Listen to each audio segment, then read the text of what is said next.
Yeah, that's working. Sweet. Oh, yeah, there's no turning back now, you guys. This is the show. Welcome to Tuesday. Yeah. It's time to start it, and we'll begin in 3, 2, 1. Just spray GLH on, and it instantly covers your bald spot, leaving you with great-looking hair. And ladies with thinning hair or bald spot, GLH solves the problem instantly. GLH is not a paint or a cover-up. It's an amazing powder that clings to the tiniest hairs on your head.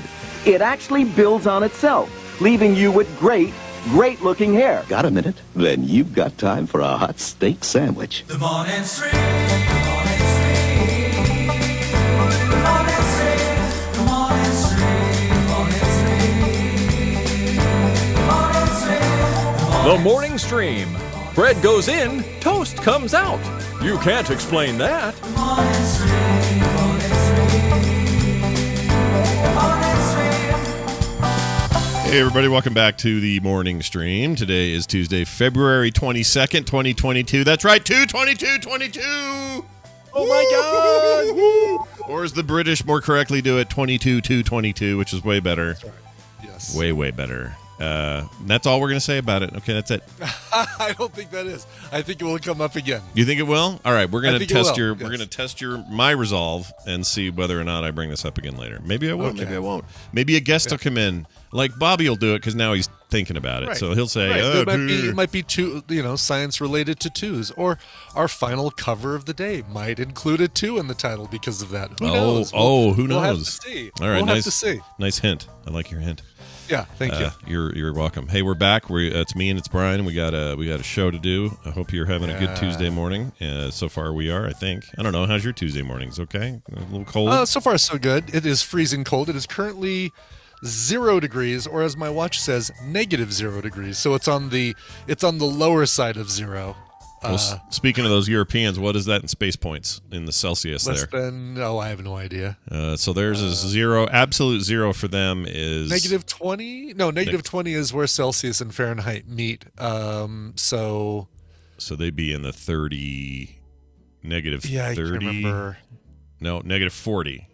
Says -40 is right. -40 is where they meet. That's right. Right. Yes. Absolute 0 is absolute 0, whereas for us it's 30.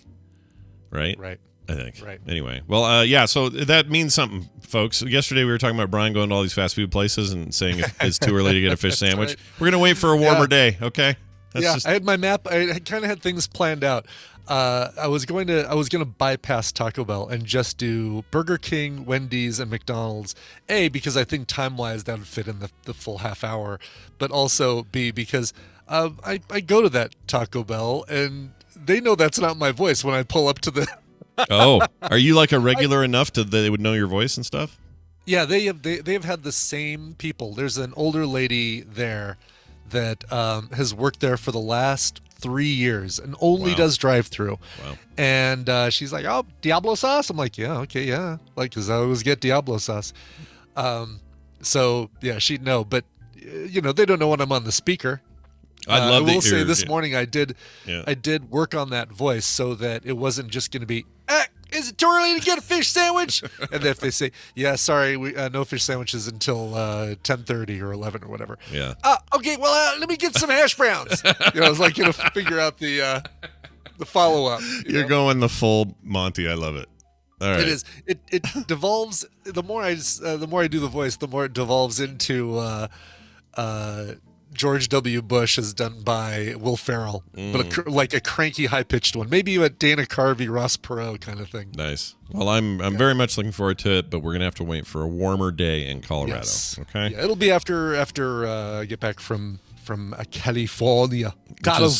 Soon. When is that? I got a plan. Next week. You probably should start planning now, Scott. I probably should. Seeing as 1 week from today, you will have a different person hosting the show with you. That's right. And you're going to be gone till what is it? 4 days. So I will be back for TMS PM. I won't. So you're gone for basically the week of TMS. The week of TMS. Okay. Yeah, I mean, I'll be here for Monday. Right. We'll do Monday. Oh, we'll do Monday. That's right. Then Tuesday through Monday. Thursday, you're done here on Friday. Wednesday, Thursday, Friday, I'll be gone. And then Saturday, I'll be back for Film Sack. Nice. All right. So there you have it. I will have some guest hosts lined up. I already have some ideas about who they'll be. I imagine Kim will be one of those. Probably one of them. Just do a Skim S. She's a favorite, so we'll have her back, I think. Yeah. And then we'll do I don't know. I'll think about the others. I have ideas, and maybe not the usual thing. It might be someone. I don't know. But we'll all be waiting anxiously for Brian to get back. I can tell you that much. Yeah. Thank you. Thank you very the much. Kim episodes will be good, but those other ones will be terrible, and you'll be like, man, can't wait for Brian to be back. Because that was so bad, they'll say. Boy, yeah, geez. This was, whose idea was this co-host? Yeah. Oh, my God. Hey, I'd say yes, it'd be fun to get jury, but that dude don't have time for a tiny segment once a week. Are you kidding? No, I don't think it's going to happen. All right, let's do a thing I've been dying to do. Actually, it's not true. I just thought of it yesterday, but I got a game I'm going to play. Dying since yesterday. Okay. Yeah, dying since yesterday. I guess technically we've all been dying since yesterday because we're all going to die one day, and yesterday we were one day younger yesterday, and it's how it is. So it got dark. It did get dark very quick. Here's what I'm going to do, Brian. I'm going to test you. You're always testing us. You're always quizzing us. Sure. I'm going to quiz you today. All right, quiz me. Here's what I want to do. Now, this is less about information. It's more about sensory, what's the word I'm looking for? Things you heard. We'll talk about your hearing in the years, in the decades of 1980s and the 1990s. Okay, so these are what, just like sounds of things from those decades? Sounds Not of necessarily things, like yes. music or voices or anything like that, but like, here is the sound of an HP letter writer or something like that. Sure, and there'll be things that are big, and you'll know them, but you may not remember names and things, so that'll be the fun of it, right? Okay, all right, yeah, let's. I'm excited about this. All right, let's do it. So let's do this game. This first one might be too easy, but let's just throw it at you anyway and see how you do. Chat room, shut up in there. Don't tell or Brian. Don't look at the chat. I guess. Yeah, I'm not looking at the chat. Yeah, because that's the chat room. I'm gonna keep my eyes focused there. I can't tell them not to be. They'll never shut up. Yeah, they exactly. They gotta prove how smart they are. Yeah, they're very smart. All right, here you go. Number one. This is your first one. Let's see how you do. Okay. What's that? That is. Well, give me that one more time. I know that. Very late 90s. Is that okay? Yeah, this is Jeez Louise. I'm already off to a crappy start. This is it's a video game thing, right? Is it? I don't know. Yeah, I don't know. All right. It is I know it's not the stupid little fairy that flies around Link in one of the Zelda games, 'cause that's hey. Is that a sound? It's almost like a Pokemon. Crap. All the chat rooms know it. I'm sure they do. Yeah. All the chat rooms, all the people in the chat is what I meant to say. All right, I'm gonna let's just so we can move on. I'm gonna say it's a Pokemon. I know it's not. It's a Tamagotchi. It's a Tamagotchi. Is it a Tamagotchi? Nope. No. It is the ICQ notification sound. ICQ. Oh, Yep. okay. Remember I don't that? feel bad. Never used it. You never used I ICQ? never used ICQ. Oh man. Yeah. That thing was on all the effing time. Really? Yeah. Yeah, ICQ Messenger. That thing was the bomb. It was the OG, man. Nobody had Messenger until Yeah. that thing. It was great. Yeah. All right. All right. Good. I don't feel so bad. Don't feel too bad. All right, now we're back in the 80s. How's this one? Oh, that's. All right. So that was the red, and then the yellow 2 times, and then the blue, and then the green. Yeah, that's Simon. Come on now. Nicely done. That was the Simon game. Well done. Easy one. Softball. Yeah. All right. I love that thing. Oh my God. There was I had one of those, like, got it as a Christmas present when I was visiting or birthday present when I was visiting my grandparents in California, in Los Angeles. Mulberry Hill. Mulholland Drive, near Mulholland Drive. Oh. And they got one of those for me, and I think I spent so much time on it one day that my grandmother yelled at me for not doing anything else with my day. Oh my gosh. She yelled at you. Oh. Young Brian getting the she kind of yelled at me a lot. That's kind of a family, like, we all know that she was a yeller. She yelled at everybody. Yeah. They called her Old Yeller by the end. Is that how that went? No? Old Yeller. Yeah. Yes, exactly. All right, here's one for you. I think early 80s. Okay. All right. Here you go. That is Pitfall Harry well going done. across on a vine across a pit full of alligators that are. Well done. Very good. You were quick Yes. on that one. Okay. Yeah. All right, now we'll move back up in the timeline, and this should be easy. Oh, that is a messenger application. Which one is that? Is that AOL? Let's say AOL. You are correct. AOL Messenger. Well All right. done. Okay. Nicely done. I was worried about that one, or I thought maybe you wouldn't get that right. Yeah. You've got mail. Here's a here's another 90s piece of business. Oh, yeah. I'm about to play some Battle Arena to Shinden after that thing goes off. Yeah. That is the startup noise of the PS1. Nicely done. PlayStation 1 startup noise. All right. You're doing great so far. Yeah. All right. This is going to be you'll know what it is, but it'll be tricky remembering all the details, so I'll just play it. All right. Here you go. Do a barrel roll. Oh, that's the video game. Here's the thing. I always connect that incorrectly. I always connect that with Star Fox. But there was no talking in that game. It was like Slippy Toad and all that. So it's a different video game, but I always connect that with doing a barrel roll in Star Fox. The actual game is, what is it, Pilot Wing 64 or something? Oh, crap. I'm never gonna remember which game that actually really truly came from. All right, well, here's your answer. The answer is Star Fox. It was. It is Star Fox 64. That did have voice stuff in it. It did. All right. God, there was so much Star Fox Mandela effect with me that I could have sworn, like, so SNES was the first Star Fox. Yeah, and the SNES game did have just jibber jabs. Yeah, that whole thing. Nobody was actually saying any words in that thing. However, the 64 did feature these voice samples, and I always misappropriate it to Slippy, the Toad, saying it. Yeah, Slippy Toad. No, because Slippy Toad had his own thing. Voice. But yeah, this is Peppy or whatever his name is, right? Right. So I wish it was Slippy, but it ain't Slippy. I always get it wrong. All right, here, Brian, this is a tough one. Early 80s, you and I are, young kids, entering our 12, maybe we're 12 here. I don't know, 11. Okay. So here you go. That is either, is that the basketball or the football? That is the little handheld Mattel electronic. I'm going to say it's the football one. You are correct. Nicely done. Okay, thank you. That little thing. I used to think it was Coleco as well, chat room. I always have that wrong. It's Mattel.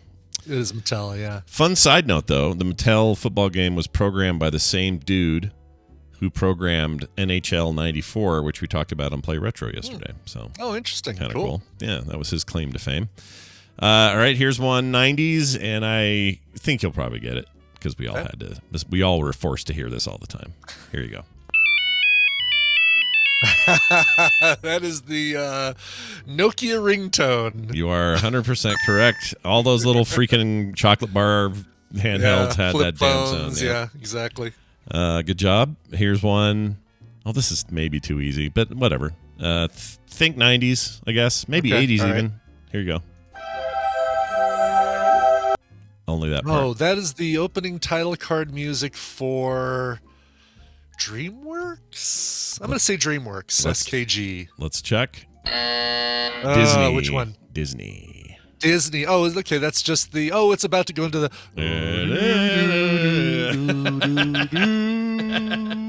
Dice Tomato's very upset that you got that wrong. Yeah, fine. That's fine, Dice Tomato.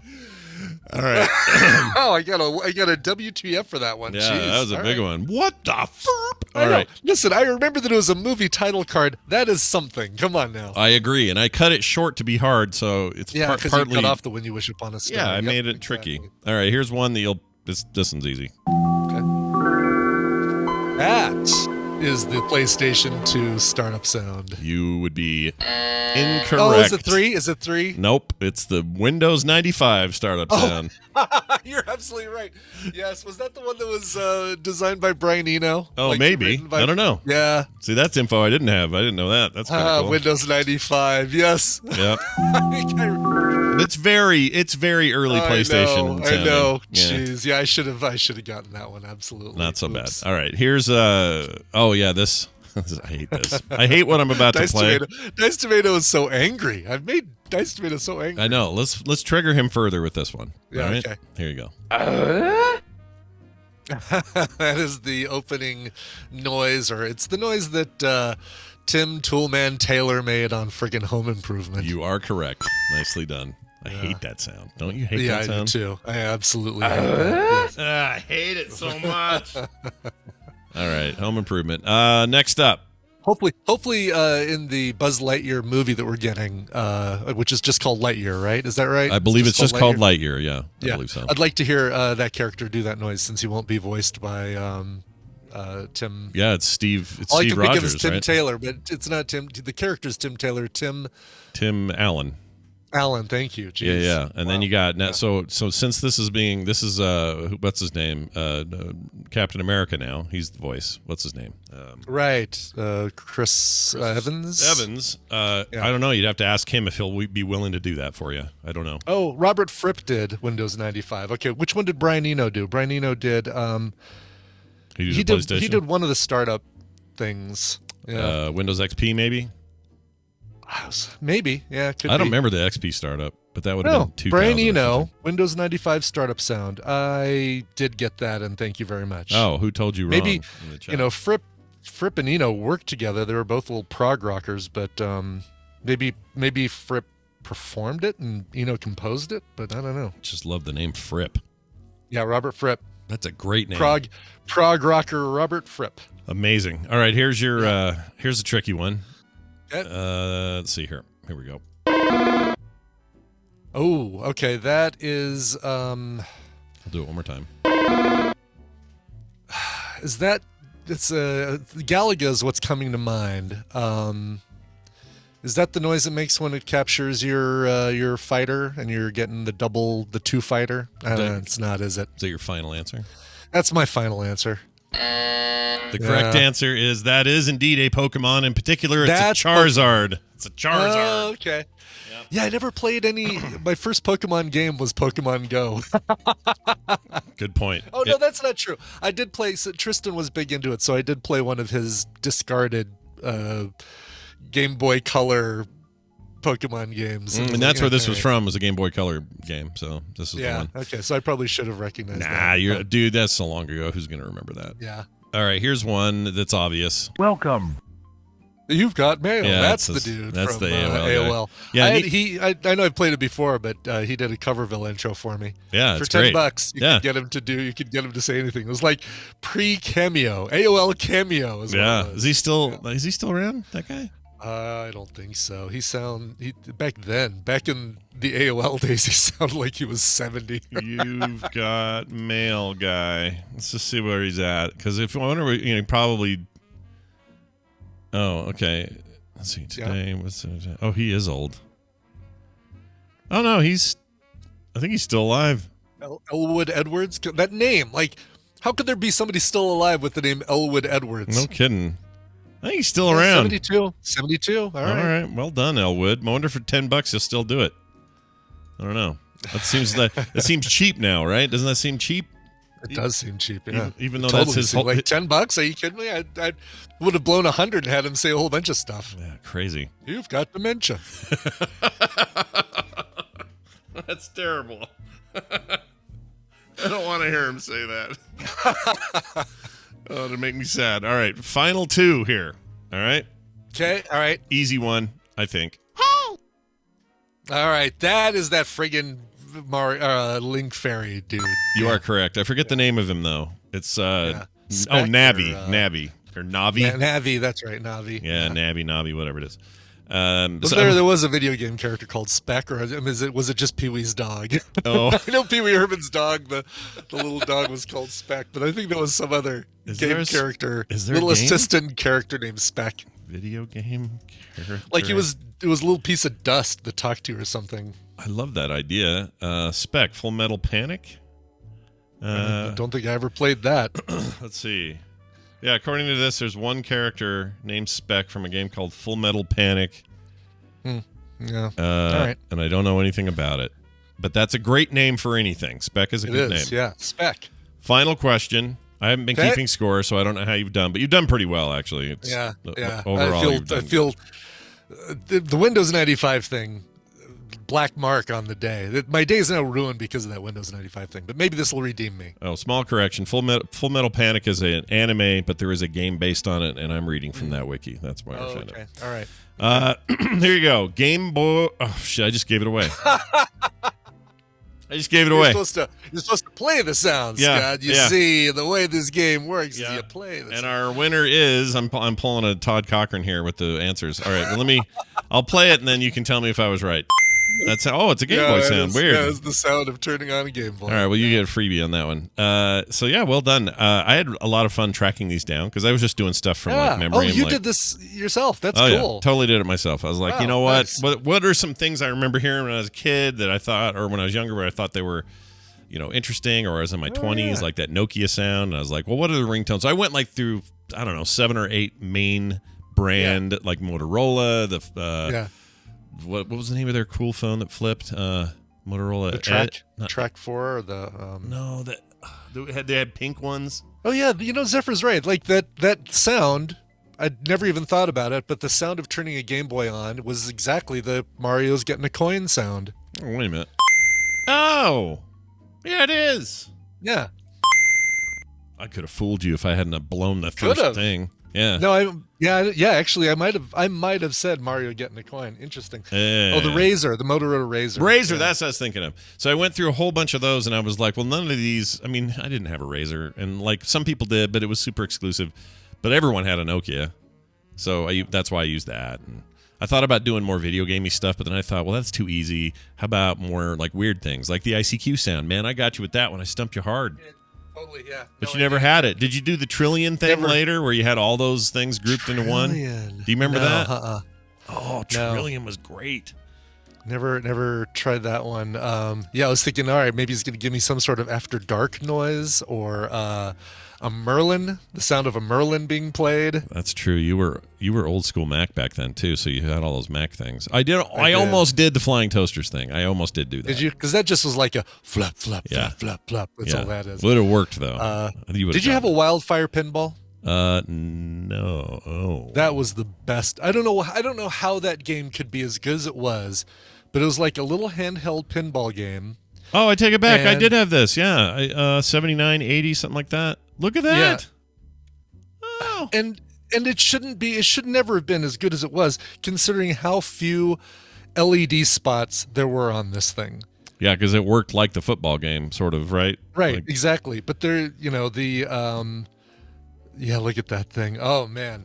And you had 4 flippers, you had the 2 on the bottom, and then you had 2 up top, and but the location, I'd love to see if there's like a thing that shows where all the dot locations are, because it was horrible. Yeah, those things were a weird relic, man. Like the fact that we were cool with this, just a bunch of dots. I mean, I don't know, whatever. It's innovative for its time. But the physics worked. Like it was, was very felt as accurate as anything was at that time as far as the ball movement and that sort of thing. Yeah, it's pretty cool. And also I remember capturing the sound from that Mattel football game. I realized that football game was not really football. Like, it was just avoid the dots. That's it. Right. It's almost like, because basically you're just navigating. It's almost Frogger, because you're navigating around obstacles going forward. Yeah. What was I guess it's fine to call it football, but now that I look back, I'm like, why'd you even call that football? Because I guess people liked football. I don't know. Right. My friend Kevin had the football one. I had the basketball one. I had NBA or whatever it was. The same deal though, right? Little dots and all that. Same deal. Yeah. But football had the whistle. The sound you played was the whistle blowing. Yeah. Gotta have that whistle. Well, anyway, nice stroll we just took down memory lane. I enjoyed it. Oh, look at that. Captain Kipper, do me a favor for some kind of like Brian little dopamine ASMR hit. Play that Captain Kipper wildfire pinball YouTube. Okay, here it comes. See if that's got some audio. You can find the manual on handheldmuseum.com and also on Gary Kitchen's site. And both of those sites, I believe, have Mr. Yacky Tack talking over it. I know. Too early. I'm trying to get just sound from it. Maybe there's a way to get... Probably about halfway. Let's see. Let me try it. Yeah, let me see if I can skip ahead. Now, this is him talking the whole time. Oh, really? Oh, how about this one? Here's one. Okay. I think this guy's just playing it. and it's taking forever. YouTube, what are you doing? I've noticed for the last 3 days, YouTube's having some weird early load stuff. Have you noticed this? It's not my internet. It's like some funky kind of let's take forever kind of problem. It's just spinning. All right, we'll let it come when it comes. All right, never mind. Anyway, look, I'm here to give you sounds that give you ASMR from your childhood. Thank you, yes. You know, that's the And goal. I've got Oh, here another we go. Oh, is he talking? Vintage electronic game. I'm going to skip ahead. Here. You going to play him, bud? Probably Okay, here we go. seems to work. Adjust the speed. There you go. Hold one flipper and turn the other one. Okay. Boy, vintage people can't not stop talking. That's their deal. Just yapping. What are you going to do? Because they think, I've tuned into this YouTube. People are tuning in to hear me talk about this video game. Yeah, the answer is no. That's never. I mean, yes, some people's content is all about the person behind the mic, but sometimes I just want to see shit, you know? Yeah. Just show me things, exactly. YouTube. All right. Well, All done. That was fun. Now we turn to the important news of the day.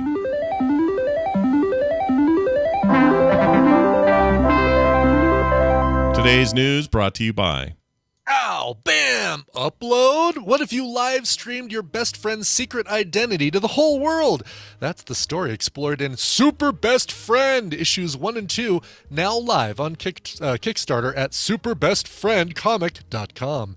Marvel, as Maddie Moore, a live streamer sidekick, ventures into the fantastic world of superheroes to repair his friendship and discover his true destiny. This 44-page comic book is written by Ringo, nominated writer Jason Inman, oh, we love Jason, and features a cover by Death of Superman artist and comics legend Dan Jurgens. Oh, also very cool. Scoop up the first issue at superbestfriendcomic.com. Yeah, that's really awesome. And I'm so excited. Anytime Jason launches a new Kickstarter or does anything with Ashley, I get really excited. The Jupiter Jet stuff was great. Oh, man. So They're good. such good people. Yep. So They're go good check it people. out. They are good people. They're good people with a good product. They've got multiple comics-based Kickstarters under their belt, and they've killed it on every one of them. So if you want to go see what's up next, go check it out, superbestfriendcomic.com, and we'll talk about them more tomorrow. Check this out. Bakersfield, man. Is Bakersfield the meth place? Right? In California, that's I thought Fresno was the meth place. Was No? it? Maybe Bakersfield. Maybe I know, because Shoujo used to live there. She'd be able to tell us. Oh, yeah. She in chat today? She might be able to tell us. If she is in chat, I don't know. She's usually I here. I saw her earlier. Is she... I hope everything's all right. She was here yesterday, so I see she's... Oh, there she is. Bakersfield is in far north. Okay, so the reason I always think Bakersfield is if you play Grand Theft Auto 5... Yeah. They have a town that's named kind of like Bakersfield where Trevor comes from, and he's the meth head psycho. And they treat that whole area like it's a meth joint, and I think that's supposed to be like based on the real thing. Okay. So a lot of meth up in that part of California. Anyway, sorry, California. We're not trying to throw you under the bus here, but you got your meth problems. Sorry, California. Yeah, sorry, California. Oh, I love that song. Bakersfield man claimed to be infected by mayonnaise. Sure. Could spend life in a mental hospital for wife's murder. Oh, geez. I mean, I hope you do. Wow. And the mayonnaise Infected by mayonnaise, wife's murder. Okay, all right. Yeah, let's see how we get there. Probably meth helped them along the way. Yeah. When questioned in the death of his wife, Nathaniel Robertson claimed he had been infected by Mayo through the machinations of a powerful cabal. Wow, Right. somebody needs to play a little more Wordle. KGET News. Yeah, no kidding. Get in there and make that happen. Preliminary hearing begins right away because it needs to. In a rampant statement, Robertson also told detectives rambling. Did I say rampant? Rambling and rampant. Did I say The statement's rampant? running rampant. I just realized that's the wrong effing word. Robertson told detectives he showed his what happened? What happened? No, the end of this sentence is Oh, it's gnarly. Showed his wife compassion and mercy when he crushed her head with a concrete block. Jeez Louise. He indicated he'd been using crystal methamphetamine, according to reports. No. I didn't want it to be a painful thing, he told investigators in 2019 when he described the killing. I didn't want to hit her a bunch of times. I just wanted to end it. I wanted to end her suffering, he says. God.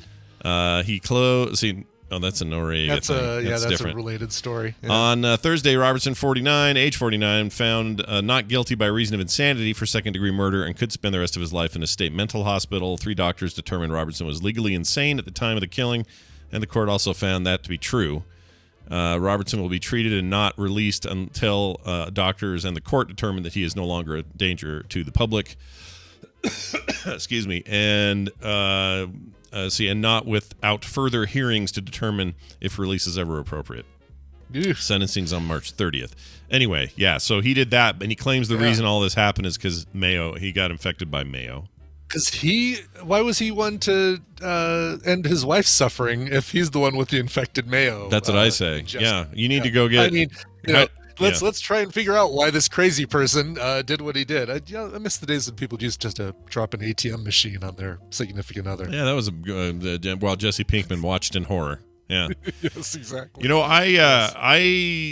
if you were, okay, let me just say, if you're overloaded with mayo, totally unrelated to this story, let's just say you ate a ton of mayo, you've been spooning it right out of the Hellman's bottle, right? Or the thing. Uh-huh. And you've had so much of it that you've overdone it. How would you counter it? I don't mean go to the hospital or go yak it up, but would you eat mustard or something to counter it? Would you mayonnaise antidote? Yeah. What would that be? Quick, give me the best foods.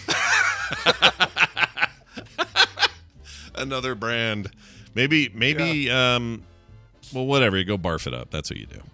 Yeah, that's what I would do. Is just barf it up. Oh yeah, that's what I meant. It's a Miracle Whip.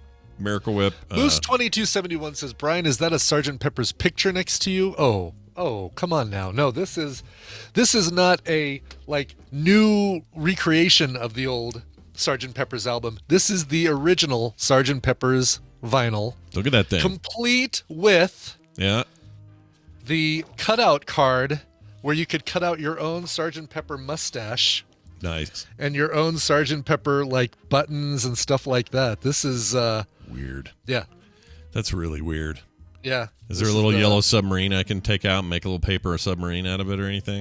Maybe with the Yellow Submarine album there is, but yeah, and then you get the picture of the dudes here in the middle of it. Yeah. I mix those two works up. I always think Yellow Submarine is just part of that.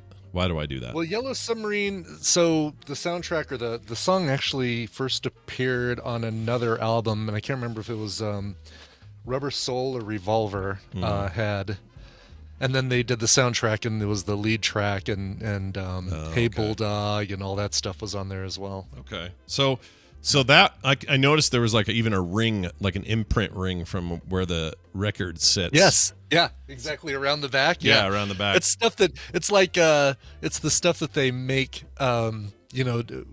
new albums look like they're vintage by adding that white ring for the vinyl. That's awesome. It's like creating the wear and tear on your jeans artificially. I think that's great. I love it. Yeah. It shows use. I like use. All right, here's another fun one for you. Drunk brawl breaks out between two naked sisters at Disney World. All right. Well, here's your two story. Your two naked sisters story. Yep. Here's your two naked sisters. 22. This is what you get on your 22222. We got Jerry Springer. Jerry Springer style brawl. It's hard to say Jerry Springer style. What have we learned today? Yeah. Broke out at Disney World between a pair of drunken naked sisters, culminating in the duo tussling in the bushes after one slipped on the other's vomit. Perfect. Wow. This Yep. This story gets more and more. Florida. Yeah. Sounds good to me. Let's see here. The newly revealed late October incident reads like the plot of an entire Jersey Shore episode, according to Disney blog WDWNT, and its latest series of headline-grabbing dust-ups at the Orlando, Florida theme park. Let's see. Forget that. The ill-fated evening started out with the sisters, who were tourists from New Jersey. Also, they're from Jersey. Grabbing dinner at Disney Springs at a steakhouse, and then hitting an Irish pub for drinks. That's your problem right there. You do. Yeah. Yep. According to details recently revealed, when the sisters, aged 29 and 31, were ready to go back to their motel or the hotel off the resort property, their phone died, and Disney security helped them call an Uber. So far, so good. The Uber driver refused to take them, saying they were too drunk. So the security guard called a taxi, because those guys will take anybody. While they were waiting, the pair began arguing. The older sister called the younger sister a bad mum, which sounds British. No. Yeah. And then slapped her. In return, the younger sister allegedly threatened to punch her. Eventually, their clothes got all ripped off and they were naked. Yeah. feels like a. Are we sure this wasn't a TikTok challenge? Feels like like is one. this, Feels like one, doesn't it? It's pretty bad. Yeah. I guess you got to Oh, be. I'm ripping your clothes off. No, I'm ripping your clothes off. How drunk do you need to be for this to go this bad? Oh, very blood alcohol level that's more alcohol than blood. Is basically. Yeah, we've where it is. detected some blood in your alcohol stream, is what you would say. Yeah, exactly. It'd be the opposite. Yeah. Go ahead. We found out. So Disneyland and Disney World both said after 2 years, starting last week, or maybe even starting this week, no masks are no longer required in indoor areas, which is, basically we were all planning, we are taking masks and we're wearing masks. It's going to be a bunch of people from other countries who are totally wearing masks there. Colorado also lifted mask mandates at a lot of places. And when they were talking about it, too, and we're totally going to still wear our masks for a while. Mm-hmm. Something strange. That first day we went to Ace Hardware and nobody was wearing masks. Boy, we could not have taken our masks off quickly enough. We're like, okay, yeah, I think we're all right with this now. Yeah, it's there are enough. I mean, with COVID rates dropping again, which is good. Yeah. They did this last year too before they upticked again, so I hope we won't have an uptick this time. Colorado, 90% of the population right now in Colorado, 90% is immune to Omicron right now. Meaning because of a combination of vaccines and then the additional percentage of people who've had the Omicron variant without getting vaccines. But they're immune for what, 3 months or what's something like that? Yeah, that's not bad. That's pretty good. So maybe in 3 months it gets bad again. I don't know. I don't know. There was some talk of some Deltacron combo that was like Omicron and Delta mixed, and then they found out it was like some goof up in the data where they were just crossing data from the two forms, and there is no actual combo. That's great news. Like, as much as I don't like mistakes, that's a great mistake to make, because now it's like, oh, okay, you were mixing up data from two different strains. There is no third strain that's a combo of those two strains. I don't want any of it coming back, is all I'm saying. I mean, believe me, we're taking masks, and I'm, and some of those enclosed areas, like that little tunnel that you go down for Space Mountain, I'm still wearing a mask in there. I'm fine wearing a mask in there. Yeah. You gonna wear it? You gonna go in? What's the? In the outdoor areas, I'll still have it off, and it'll be nice to ride some outdoor rides, and not have a mask on. They should put masks on all the presidents in the Hall of Presidents. Yeah, I'm not. That is the when you look at how much you spend for a ticket to Disneyland, and you go into that Hall of Presidents, which seems to last forever, and you start calculating in your head while Roosevelt is talking, you're calculating in your head how much you're spending to sit in there and listen to animatronic Lincoln do his talking. It's like, oh yeah, I think I can just watch this one on YouTube. Yeah. Well, the main thing, I got a friend as he writes for the the Washington Post. He's a games journalist there. Yeah. His name's Gene. Some people in the chat may know Gene Park. Really cool guy. Anyway, Korean American guy. Cool guy. Anyway, he was vaxxed and boosted, but he ended up catching Omicron anyway. And his initial week-long COVID was fine. It was gnarly, but he was okay at the end of it. But now he's one of these guys that is just like settled in with some hardcore long form something. Long COVID, whatever they want to call it now. Right. But we still don't really understand very much. And it's to the point now where he has to, in the shower, and he's a young dude. He's like 40, maybe just turned 40. He has to have a little seat in there in the shower, because if he lifts his arms above his head, it's so exhausting he almost passes out. Just pass out? Jeez. Oh, that sucks. It's really bad. Like, his doctors are like, we still don't know quite how to even do anything with it. They don't know what to do. So anyway, I don't know why I'm bringing that up, but nobody get long COVID is what I'm saying. Okay, avoid that. Avoid that. I'd like to avoid it as well. And so another cyborg dude said, the stretching room at the Haunted Mansion, gonna mask up for that too. Absolutely, that's like that is like standing room only, packed in, tight little room. If I could just put a balloon over my plastic bag over my head for the 2 minutes. Yeah, COVID, short COVID we can deal with. Long COVID you don't want. Also. Yeah. How is the Haunted Mansion these days? Is that fun? I still love it. It's that and Pirates of the Caribbean are still my two favorite older rides at Disneyland. Okay. Do you have a favorite, what is your overall favorite ride that isn't, let's forget the California Adventure exists. Forget that exists. Okay, all right. Well, then I'm taking Guardians of the Galaxy off the table because that is my favorite ride at a Disney park. Right. It's hard to top Rise of the Resistance, the new Star Wars thing. That is the most epic experience. It's not even a ride. Like, a ride is part of it. But the overall experience of that thing is just amazing. So Rise of the Resistance is probably my favorite thing there. Yeah, Rainbow Bright's asking if they still have the Tower of Terror, but that's literally what they turned into the Guardians of the Galaxy. Tower of Terror, what turned into Guardians of the Galaxy. Yeah. Now in Disney World, it's still Tower of Terror, Twilight Zone Tower of Terror, and they are building another Mission Breakout Guardians of the Galaxy ride there, separate from the Tower of Terror. That's because they got the room. They can do it. They have the room. They can build it. Exactly. Yeah. Yeah, they didn't use all that land the way Anaheim did.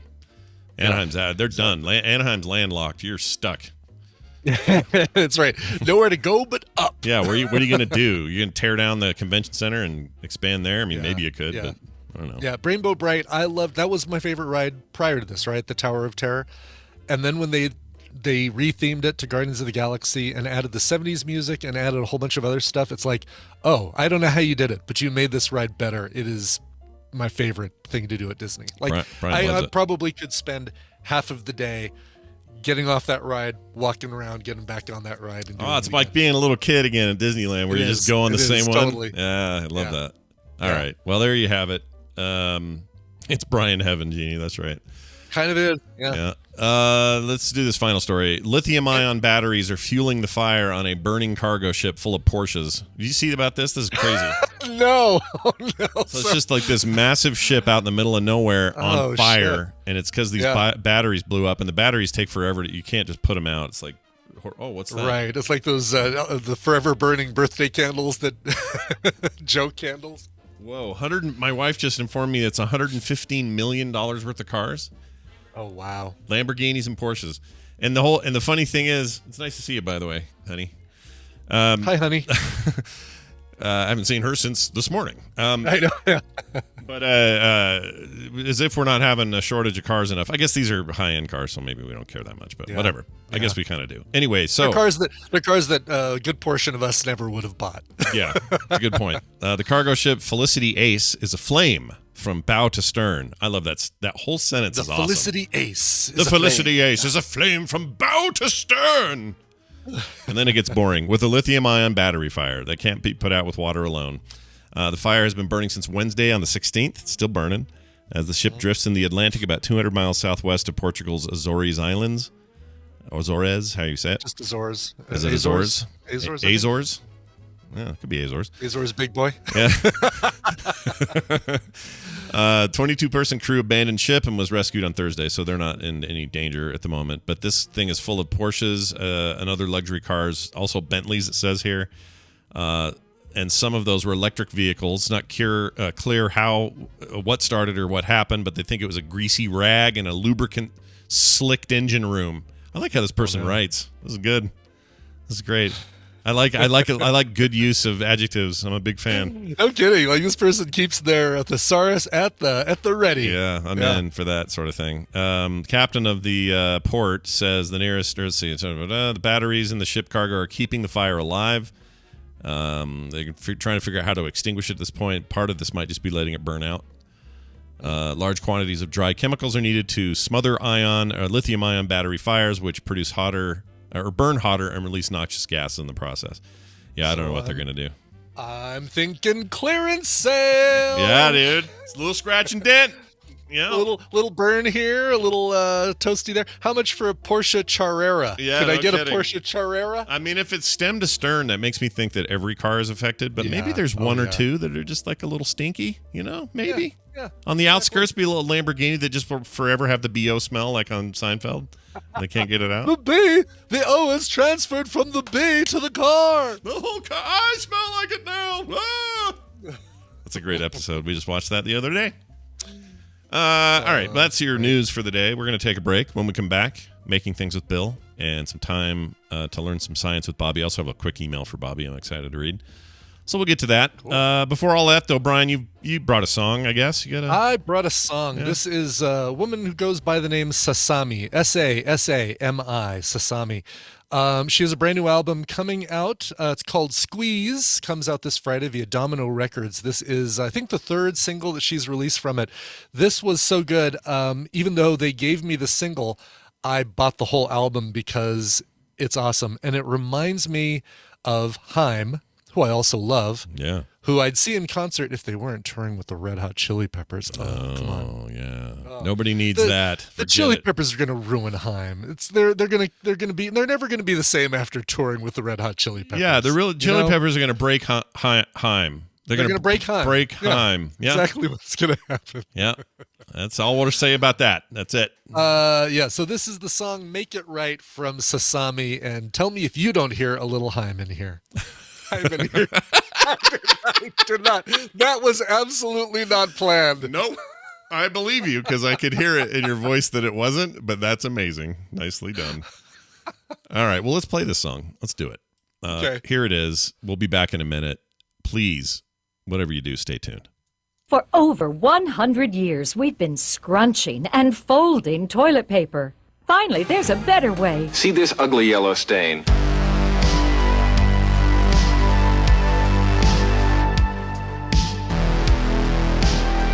Curse your sudden but inevitable betrayal. This is the Morning Stream.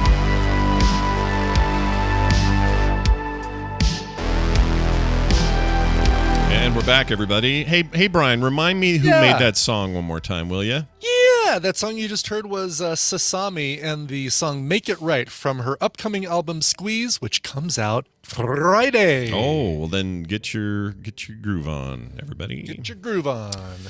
All right. I forget who we're doing. Oh, Punish Props. Let's get him in. Bill.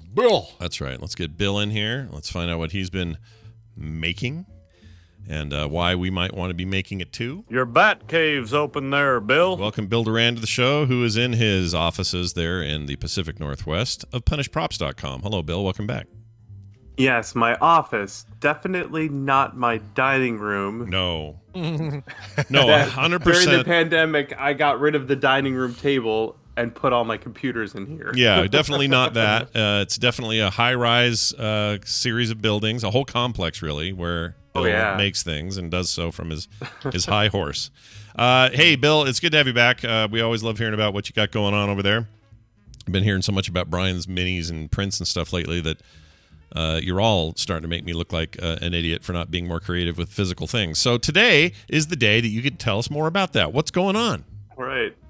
I wanted to talk a little bit about a process called vacuum forming. Mm-hmm. I don't know if you're familiar, but it's a really cool process. We use it a lot. I've recently been doing quite a bit of vacuum forming, actually. I did some visors, some space helmet visors, and a couple of other smaller projects. When you watch like Face Off is where I got familiar with vacuum forming, and it just was the coolest. Like I wanted to just take stuff around the house and do vacuum forming on them. Right? Hell yeah! It's so satisfying. Yeah. So for those not in the know, the idea is you have a form that you want to copy, right? Let's say, so for a space visor, I have a 3D sculpt of the visor. And then you take a hot sheet of plastic. Well, you take a sheet of plastic and heat it up until it's really, really soft. It almost feels like a piece of fabric. It's so soft. Mm-hmm. Though it is very hot. You shouldn't touch it. Yeah. Then you press it over that three-dimensional form and suck the air out between them. And the plastic gets wrapped perfectly around that form to make a hollow copy of it. So think, if you'll see a post on Reddit every once in a while of people making shells for some luggage, like a big hard plastic shell for luggage. Oh yeah. Mm-hmm. They're machines, and if you watch like the big industrial automated vacuum forming machines that do that, it's really great. Yeah, they're really cool. I'm looking at a video now of somebody doing it over car models. Yeah, and, like a RC car. Yeah, it's really cool. Yeah. So let me ask you this: Kim vacuum forms food for sous vide. She does it for storing. Like Hey, check this out. You mean like a seal meal kind of thing is what you're talking about? Kind of. vacuum they have, there's Mm-hmm. one that they make specifically to use for, well, I guess you'd probably use it for both, but if you're going to sous vide something, you can vacuum pack it first, then put it in sous vide so things don't separate is the idea. And then when you're done with it, you unpack it and then you can fry it or whatever you're going to do. In this case, so check out my prepper wife, dude. She went she went and bought okay, so she heard that avocados were going to go up in price because Mexico was being told to stop shipping them here or something. Something happened. I didn't hear about it. I don't know what happened, but we can't get avocados. So they're expected to go skyrocket. So she goes down to the place she always goes, and they had a ton of avocados, really good ones, for way normal price. And she's like, these are about to go up. I'm going to buy a ton of these. So she bought a ton of avocados like a week ago, brought them home, basically made guacamole out of it. Okay. Didn't mix it with other spices and things. Just like avocado futures. She's betting on the avocado futures market. She totally is. And then she bagged these vacuum form seal bags full of avocado mush. And now they're stacked in the freezer like this high. And they keep really well in freezers, especially if you vacuum form them. So now we've got enough for the next year and a half in case those prices go up. So she's a huge prepper, and I can't wait to find out what our bunker looks like when it's finished. All right. Yeah, it's all going to be gone. Cinco de Mayo, it's all going to be gone. It'll all be gone by then. So Bill, sorry, back to forming vacuums over cars and things. What tell us more. Yes, yeah. So yeah, very fun and satisfying process. So like I said, we mostly use it to make visors for costumes. In fact, I've made several visors for one Adam Savage's space helmets, which is pretty cool. That's what I was doing a couple of weeks ago. And one of those, I don't think it's still on display, but for a while, one of those space helmets was on display at the San Francisco Museum of Modern Art, which makes me feel pretty cool. Yeah. How'd that work out? How'd you get that gig? Well, he did the getting it in the museum. I just made the visors. He asked me to make the visors for him. That's awesome. I mailed them to him. He added them to his spacesuit, and then he convinced people to put it in a museum. That's really cool. Nicely done, dude. That's very cool. So the art, my art teacher mom was pretty stoked to hear about that. I'll bet. Can you explain to me how it gets all the air out though? Because I'm looking at video after video here. I can't tell where that's going.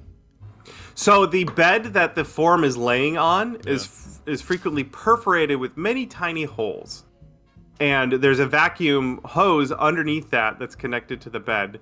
And it sucks the air out, and the air gets pulled through the surface that car is laying on. And the video you're showing, it's this sort of brown-looking board. There are probably many tiny holes in it or around the edge of it. So that's how they get, so you don't end up with pockets of air. Because that just seems like it would be really hard to make sure you got every single bit of air out of there. Yeah, and it is a bit more. It's a science and an art, let's say. So that one that was just shown, there's a bit of webbing on there, which is not ideal. That's where a piece of the plastic gets pinched a little bit, and the pinch kind of rides up onto the form. And then they just showed another one where they did a better job of it there. Yeah. It seems like it's a mix of. I don't know if there's a brand of one of these you should be getting, but it seems like there's. I don't know. Maybe the shape has a lot to do with it, probably. Yeah, the shape that you're doing, how much you heat up the plastic and how much it sags. You want it to sag about the same height as the height of your object.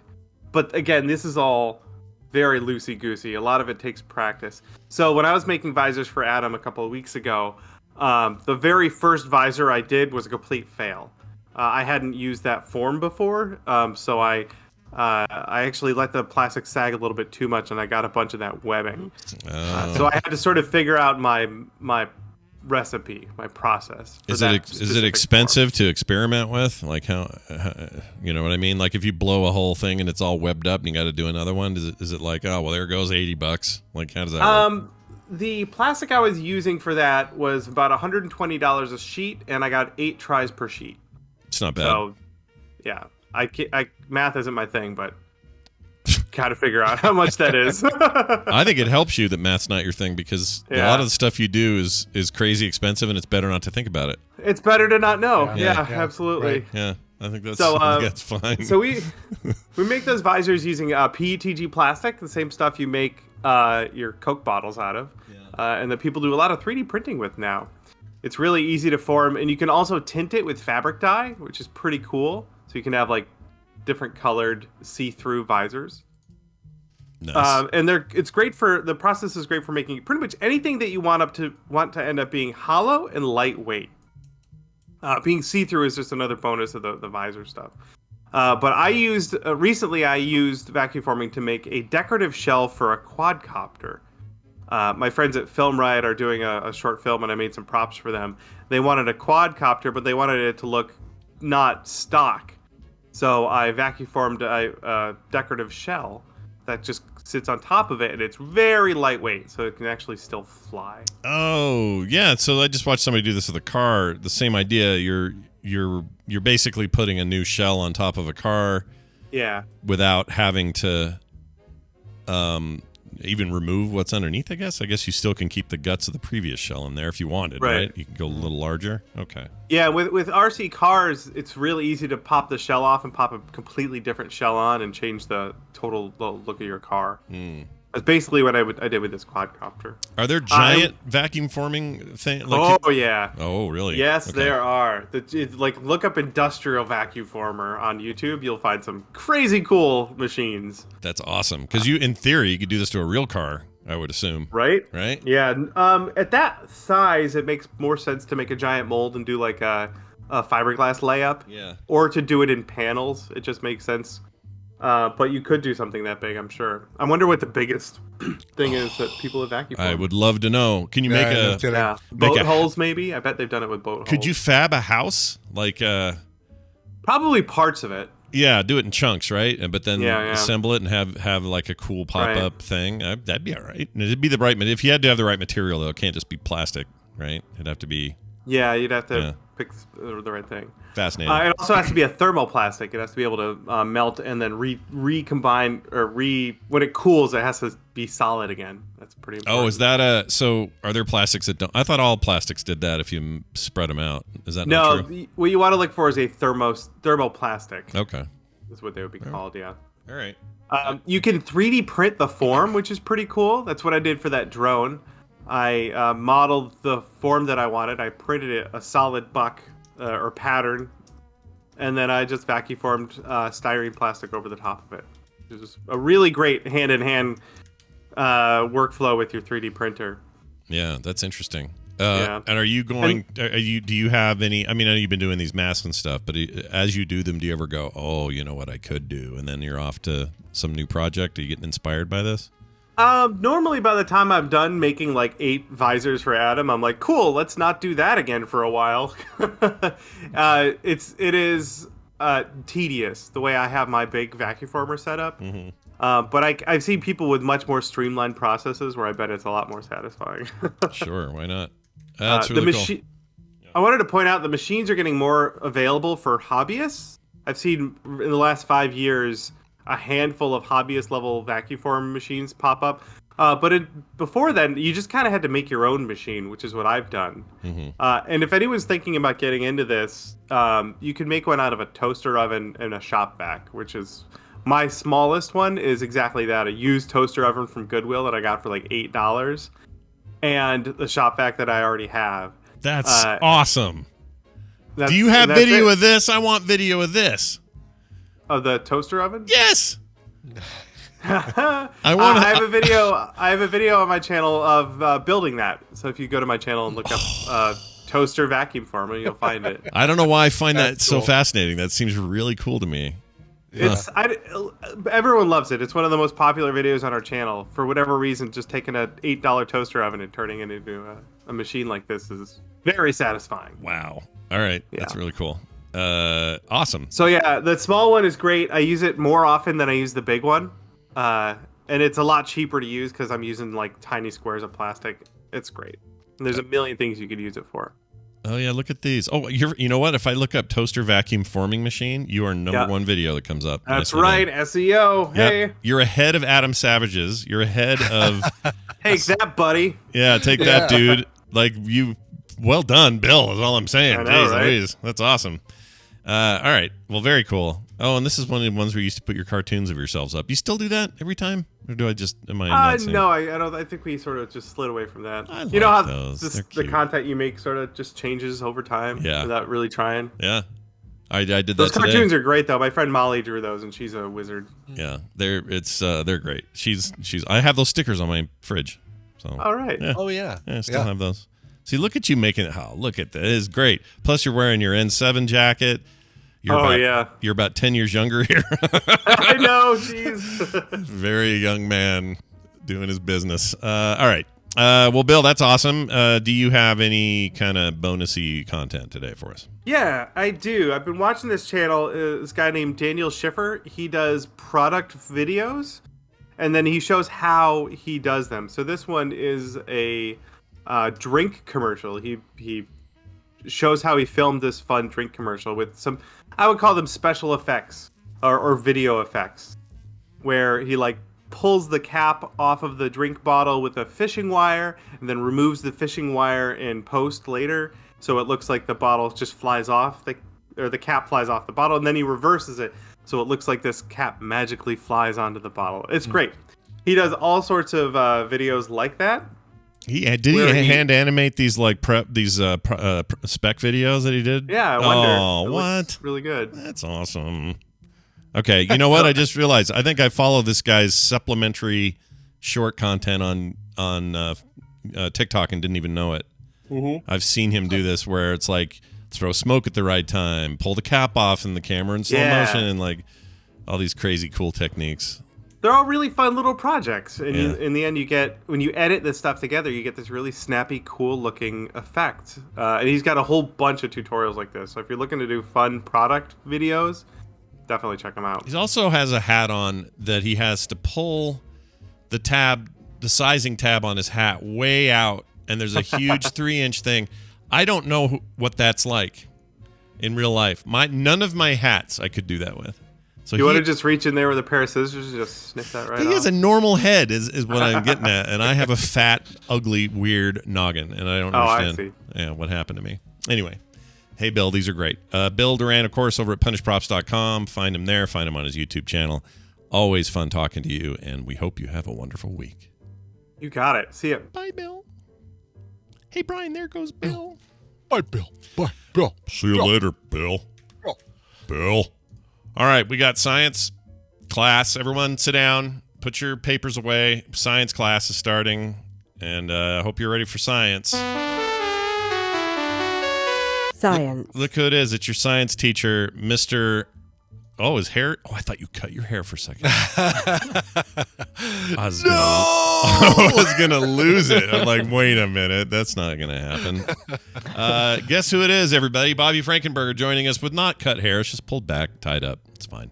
Mm-hmm. You're never going to cut that, right? Fine, people. You're going to keep it forever, aren't you, that hair? I don't know. I like to experiment with my hair, and I did like it when it was short, and I could do different things with it, and it's easier to do fun different styling things when your hair is a little shorter. So. Yeah, that's true. It's also just get up, rub your hand through it, and move on with your day, you know? Yeah, exactly. Whereas, it takes a long time for me to wash my hair. Yes. And my head is also really big, by the way. Hats don't fit me either. Interesting. Wow. Yeah. I don't know what the deal is. No one makes a hat that fits big-headed guys. I know. That's not true. I bought a TMS hat from the store. Mm-hmm. Quick plug for the TMS store. Yeah, check it out. Frogpants.com/store. Go ahead.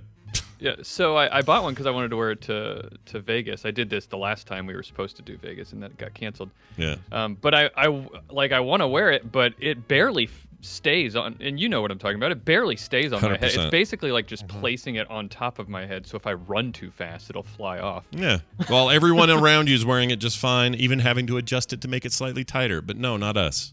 We're freaks of nature, and I don't get it. I will say, Under Armour hats fit me, some of them. Mm-hmm. I don't know why. They're little, they're still like not the loosest type of hat I can wear. It's the only kind I've found anywhere, and I have to get them online. You can't buy them in stores. I think it's because they're deeper. Like the cup of the hat is that could be deeper. It, yeah.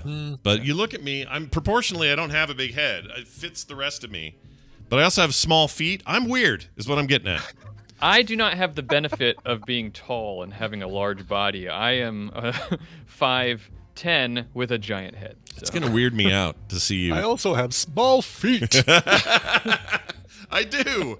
I know, it's just really funny. I wear 10s or 10s and a halves for a guy who's 6'4". That's small, right? Yeah, that is small. Yeah. Nick, my son has 12s or something. I don't know what happened to me. My ears are small. That's because my head's big. All right, moving on. Hey, Bobby, I got an email I want to read to you first before we do anything else.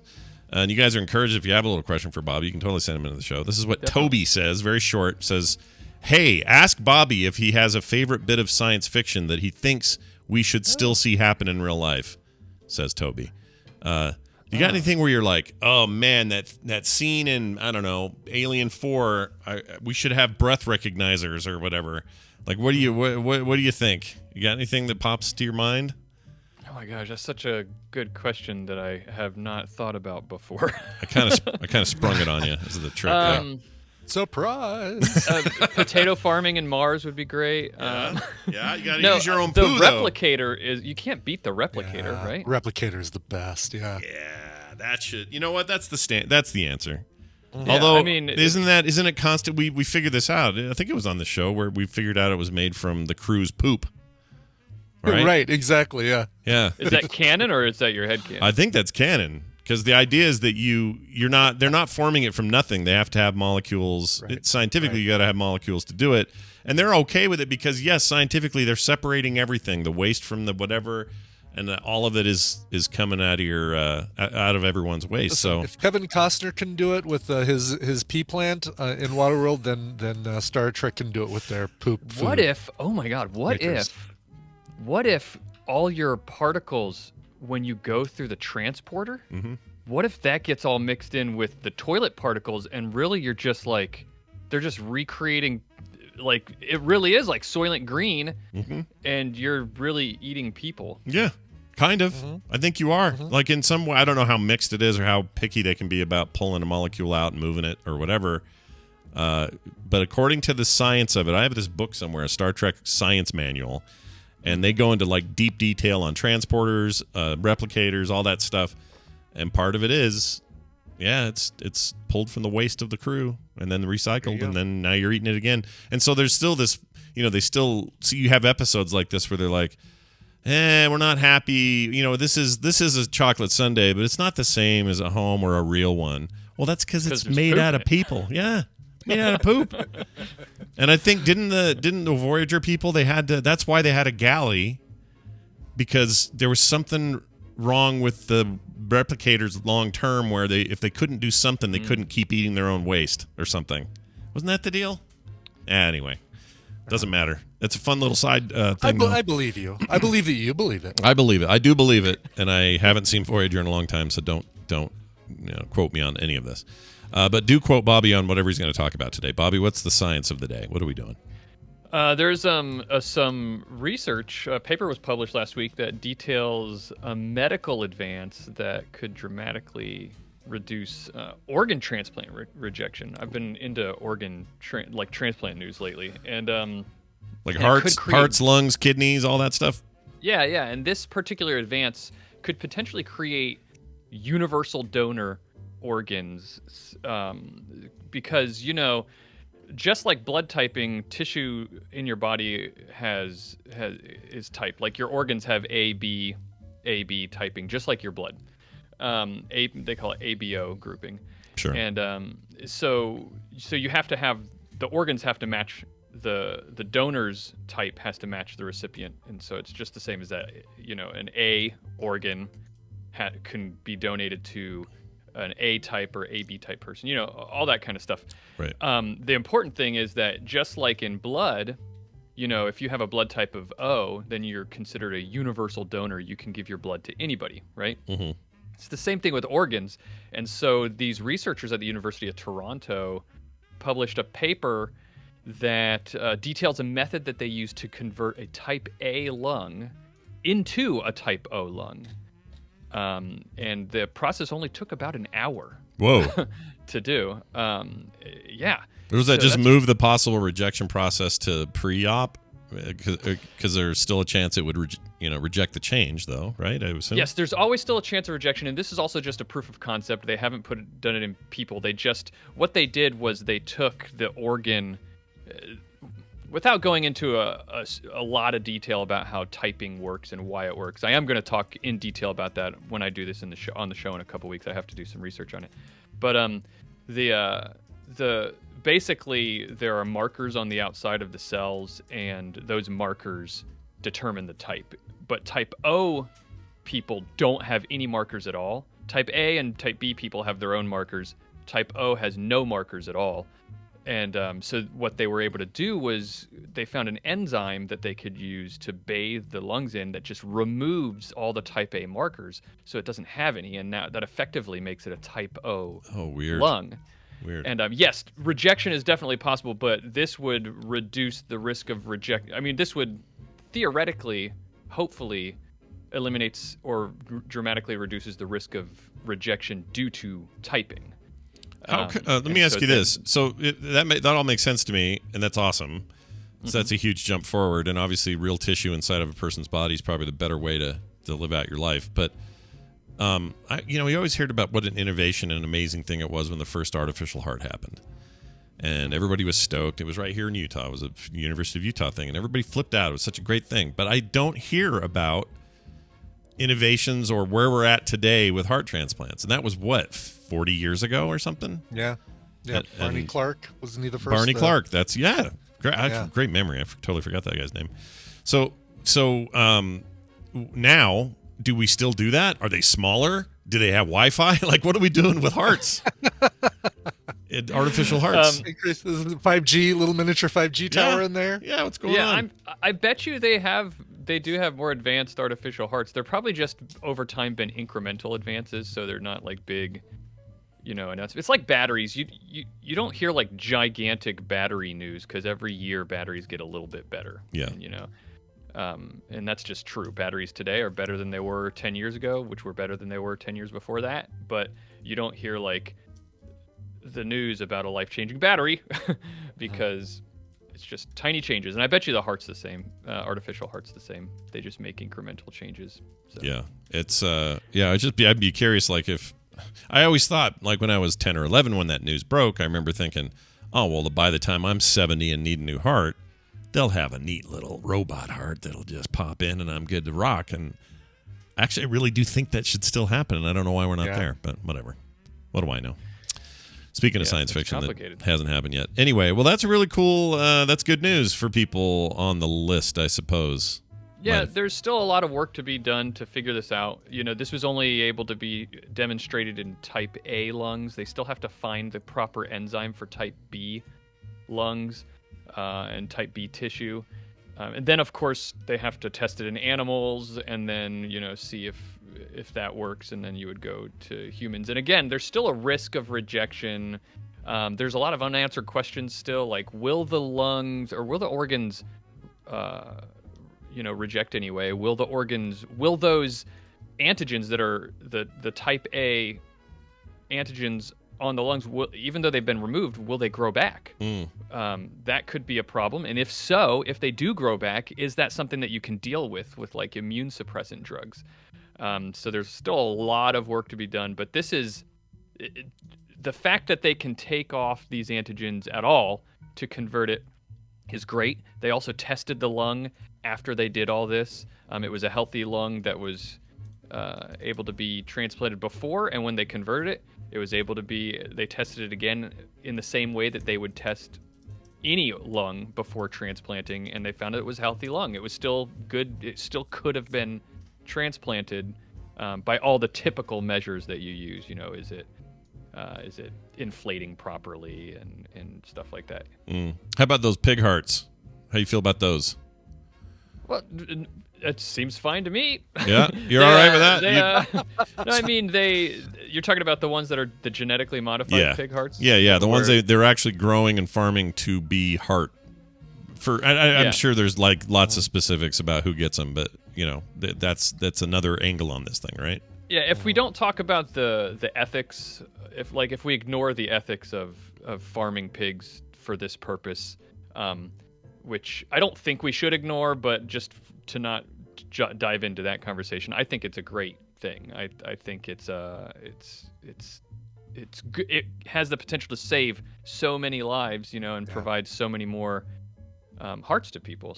And you can custom make them in a lot of ways. One of the big problems with organ transplants is it's not just, you can't just put any organ into any body. Forget all the compatibility issues with typing like we were just talking about.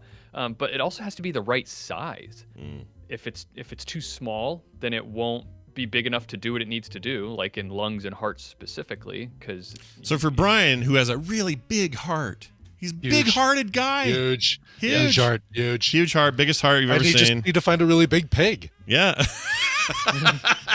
Yeah. See, there's an answer to this quandary. Yeah, exactly. All right. No, that's the solution. There you go. Yeah.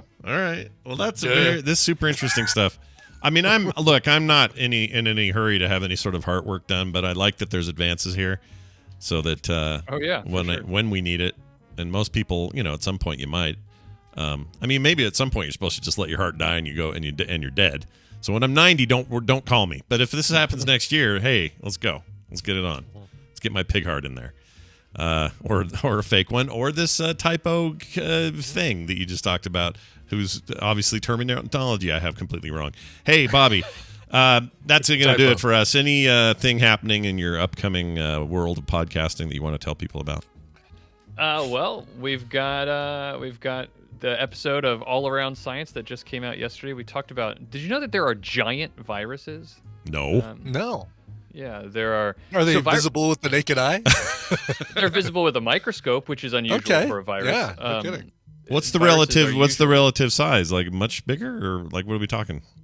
Oh, in orders of magnitude bigger than a typical virus. It's like, think about it this way: viruses so you can look in a microscope and see bacteria, right?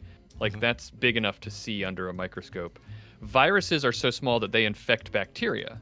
And you can't see a typical virus under a microscope because it's like nanometers. It's so small you just can't see it, and they infect bacteria. But these giant viruses can be as big as bacteria, and one of them is called what was it called? I think it's called the Mimi virus.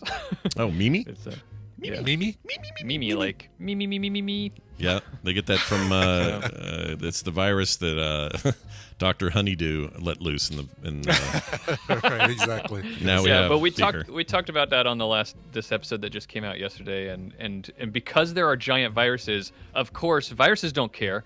They'll infect anything. There are viruses that infect other viruses, and they're just. So we talk about that, and it was a cool conversation. Very nice.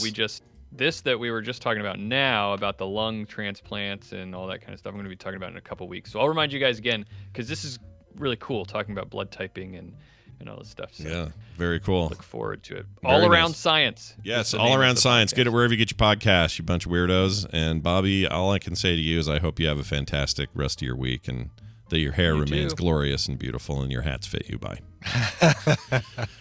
All right. Well, we've done it, Brian. We had two guests. Normally, Brian would be out honking at his third fish sandwich request. Exactly, yeah. Didn't happen today. Sorry, everybody who was looking forward to it. Normally, like I'd be doing that on a normal Tuesday. Normal Tuesday activity. Don't ask for a new segment, you guys. We have enough. All right. No. I think it's going to do it. Anything else you got going you want to mention before we go? Yeah, nothing. Soundography was yesterday. Oh, now that I have this this really cool camera app, big thanks to who was the listener who told us about Shoot Cam Pro? Yesterday. Who was that? Yeah, whoever it was, thank you. I can't remember. The quality on that blows away anything I was able to do with the document camera, with the GoPro. Mm-hmm. So this is just perfect. And so I will have a painting stream. I'm working on Moon Knight today, and you might be surprised what I do with the Moon Knight Mini that I have to paint. Ooh. Okay, so when's this happening? A little teaser right there, a little clickbaity. When's this happening? I want to watch it. This afternoon, probably 2 p.m. or I'm going to shoot for 2 p.m. Okay. All right. Yeah. I've got it right now. I think it was Matuba. Oh, was it Matuba did it? Okay. I think that was awesome. Yeah. I thought it was TV's Travis, but I don't think maybe that wasn't it. No, TV's Travis, he does a lot of mini painting streams as well, but Oh, you can I don't Zoom think he with told this us about. app. This Zoom has an app, or this app has Zoom. I haven't messed Yes, with this. which is exactly like that's what's made it perfect because I can have this thing out of the way but still up high enough, zoom with my phone, and get a great shot, as you saw how clear it was of that freaking moon night. ISO control. Oh, yeah. There's a bunch of shit in here that's cool. Yeah, that's what makes it so good. Yeah. Torch. What's torch? Sets fire to the rain. Oh, it turns your light on. You can adjust how bright. You basically that's cool. have lighting. Oh, your torch. Yes. You got to watch the videos by the guy who created this, by the way. He's also like a home DJ mix master kind of thing. Oh, that's cool. He is great. Yeah. He's like, all right, well, the first thing we're going to do is we're going to turn on the app. Nice. I like a British guy who uses the word torch. He's great. Yes. You can also, you may have mentioned this, but you can write on it John Madden style. It's like a little right, scribble Telestrator. button. So you can go here and go, it's what we have here is the painting this area here. I'm going to be painting it white, and then over here we're going to be painting this gold. Oh, it doesn't let you use that. Oh, no, it does. But it reminds you. Oh, no, it doesn't stay unless you buy Pro, which is fine. That you wouldn't mind buying Pro. I guess Pro's more expensive than $4, but whatever. Right. Anyway, that's a rad app. I'm going to mess with it later as well because I need that for this whole other thing. It has nothing to do with modeling, but I'm excited to see your stream.